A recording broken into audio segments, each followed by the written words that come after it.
Eh bien, ça y est, l'année du côté de Marvel, en 2025, commence enfin. Alors je vais pas vous mentir, Your Friendly Neighborhood Spider-Man n'est pas forcément le show que j'attends le plus. Ce que j'attends vraiment de cette série d'animation centrée sur Spider-Man, c'est de voir ce que Marvel Studios est capable de faire avec le personnage quand ils l'ont juste pour eux. Pour rappel, très vite fait, les droits de Spider-Man appartiennent à Sony. Donc Marvel Studios n'a aucun droit sur le long terme ou sur des trucs très précis avec le personnage. Typiquement, quand Tom Holland campe le personnage de Spider-Man dans les différents films du MCU, c'est en collaboration avec Sony Pictures. Et aujourd'hui, le Spider-Man qu'on va voir en animation du côté de Marvel Studios est un Spider-Man qui va être exploité à 100% par les studios de Kevin Feige. C'est donc pour ça que je suis particulièrement intéressé par cette série, c'est de voir qu'est-ce qu'ils sont capables de faire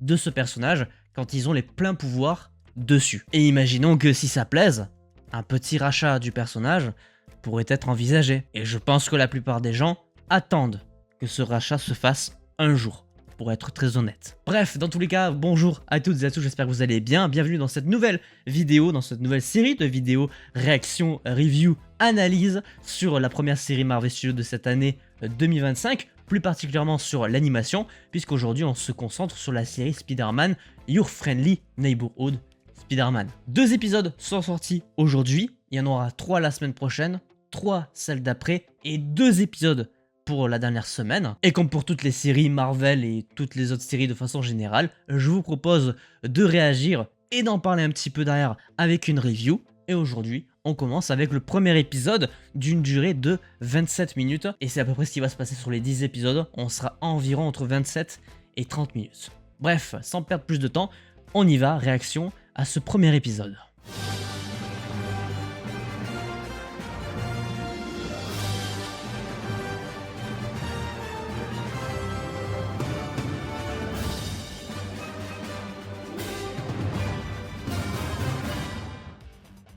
Allons-y.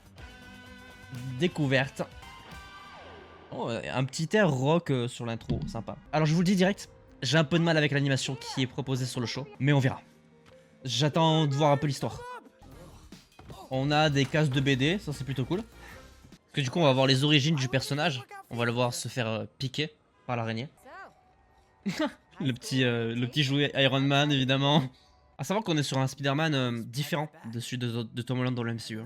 C'est dans un univers complètement nouveau. Ce qui n'a pas plu, hein, et ce qui me plaît pas non plus. Parce qu'à la base, c'était censé être le Spider-Man de Tom Holland. L'animation est vraiment particulière. Hein. Je suis vraiment pas fan. Ah bah, super. Ça commence franco les méchants. On sait qu'il va y en avoir beaucoup dans la série. Hein. C'est un portail de Doctor Strange en plus.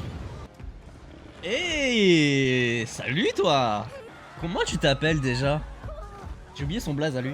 Ah, on aperçoit direct de Doctor Strange. Et il est stylé hein. Il est très stylé hein. J'aime bien. Le bon design des comics là, ça c'est cool. Et en plus, c'est ce qui avait été teasé, c'est une araignée d'un autre univers qui va piquer Peter. Les intégrations BD sont plutôt bien gérées. Et le petit, la petite gemme de l'infini. C'est là qu'il va se faire piquer. Ah, c'est Nico Minoru, c'est la sorcière. Je savais pas que c'était elle qui était dans la série, j'avais oublié. Ça, c'est vraiment cool. Hein. Ah, elle ne meurt pas, l'araignée? C'est différent des autres univers. Parce que normalement, elle meurt. C'est le thème original. Et ça c'est très cool. Ok. Quelques mois plus tard, du coup. Ah oui, d'accord, c'est vraiment les tout débuts. Il a carrément une bouteille qui crée dans le toile. Donc là, il est juste Spider-Man sans battre les méchants. Il est juste un mec qui a des pouvoirs, quoi. Oui, voilà, en gros, il bat les brigands, les choses comme ça. Ah, c'est Harry Osborn. Je me demandais qui c'était comme personnage, mais ça semblait important pour qu'il se fasse sauver quand même. C'est un revival de la scène qu'on a vu dans Civil War. Quand Iron Man il vient le voir dans sa chambre.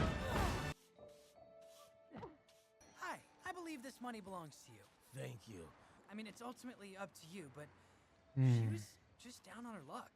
Hey, it's okay. It's okay. You made a mistake. Éthiquement parlant, j'ai un biais ce qui se passe là. I promise. It's like new. Oh, on dirait la scène de Civil War aussi, Best day ever. quand il récupère le truc là. Bah, c'est exactement la scène de Civil War en fait. Genre littéralement. Sauf que du coup, ça va être Norman Osborn. Avec la voiture de riche là.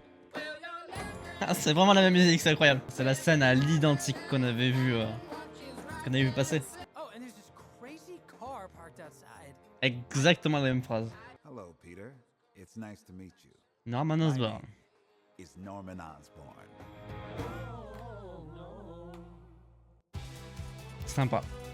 Ouais, franchement sympa, faut le dire. Je m'attendais à rien, et c'était bien. Et bien comme quoi, quand on n'en attend pas forcément quelque chose de sensationnel, bah c'était plutôt ok ce premier épisode de Your Friendly Neighborhood Spider-Man. Je dirais que le seul point négatif pour moi c'est l'animation. Mais ça me concerne moi directement parce que j'ai un peu de mal avec ce type d'animation là. Mais il faut dire ce qui est. À la base, cette série devait se centraliser autour des origines du Spider-Man de Tom Holland, donc celui du MCU actuel. Tout ça, il n'en est rien.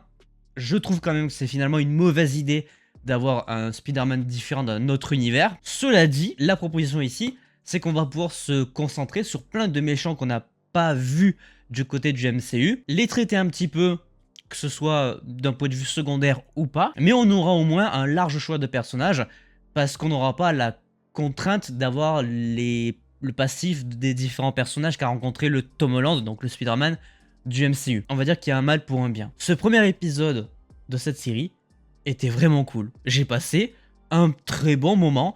Déjà parce qu'il y a plein de personnages qui apparaissent. On a quand même déjà oublié qu'il y a Strange sur bien 5 minutes d'épisode au tout début, avec un costume qui ressemble beaucoup à l'un des costumes des comics. Pas mal de clins d'œil à ce truc-là, c'est juste trop bien. Je suis agréablement surpris de la qualité scénaristique de ce premier épisode, parce qu'on a vraiment de tout, on passe par plein de prismes différents. Il y a peut-être un truc un peu dommage sur le laps de temps qui se passe entre le moment où il se fait piquer et le moment où il devient Spider-Man. On découvre comment il s'est fait piquer. Il y a des choses très intéressantes à ce niveau, parce que normalement, l'araignée, quand elle pique Peter Parker, elle meurt.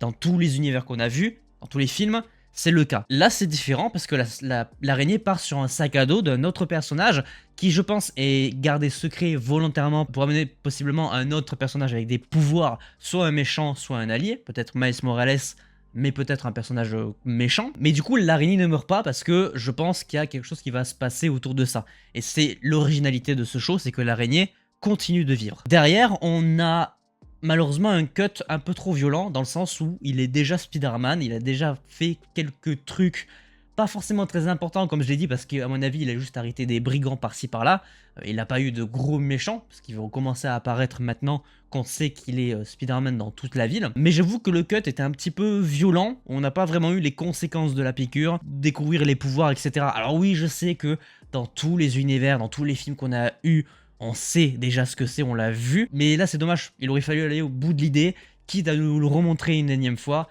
il aurait fallu aller jusqu'au bout. Bref, c'est un petit détail parmi les nombreuses qualités que je retiens de ce premier épisode. Parlons des différents personnages, donc comme je l'ai dit, on a Doctor Strange qui se bat face à un méchant dont je n'ai pas...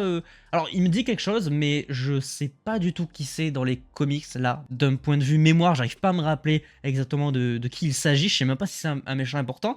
Je sais juste qu'il me dit quelque chose parce que j'ai dû le voir quelque part. Bon, ça c'était cool, ça me permet d'introduire une araignée d'un autre univers qui du coup confirme que ce Peter-là n'aurait pas dû être Spider-Man parce qu'il n'aurait pas dû être piqué, puisque l'araignée vient d'un autre multivers. Norman Osborn, oui, c'était évident que c'était le teasing de fin, parce que du coup on a un revival de la scène de Civil War où Tom Holland rentre dans son appartement pour rencontrer pour la première fois Robert Downey Jr., Iron Man du coup. Là c'est exactement la même scène avec la même musique, les mêmes mimiques, les mêmes phrases, sauf que le personnage richissime qui se retrouve face à lui, c'est pas Stark, mais bien Osborn, qui va, on suppose, on sait, être manipulateur avec lui puisque ça reste quand même un méchant dans le fond. Mais du coup ça va être intéressant de voir un petit peu ce qui va se passer autour de ça, qu'on aura possiblement des méchants qui vont se mêler à cette histoire, très possiblement. Curieux et hâte de voir ce que ça va donner. Mais moi j'ai envie de parler d'un personnage.